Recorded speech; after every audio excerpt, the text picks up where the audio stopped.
શું હિન્દુઓ જોખમમાં છે?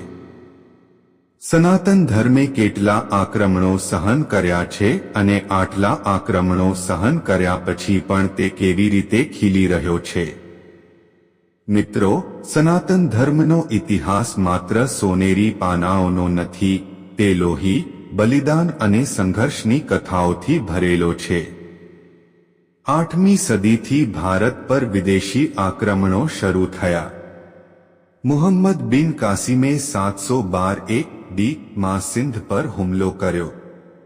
ત્યારબાદ મહમૂદ ગઝનવી, મુહમ્મદ ગોરી અને મુઘલોએ ભારતને લૂંટવાનો અને ધર્મ પરિવર્તન કરાવવાનો પ્રયાસ કર્યો.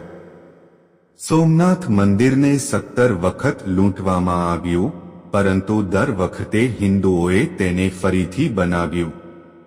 વારંવાર આક્રમણ અને લૂંટ થયા પછી પણ ફરીથી વધુ મજબૂતી સાથે પોતાના પગ પર ઊભા રહેવું, આ સનાતન ધર્મની જીવતા નથી તો શું છે? આ સનાતન ધર્મનો હંમેશા ટકી રહેવાનો સંકલ્પ નથી તો શું છે?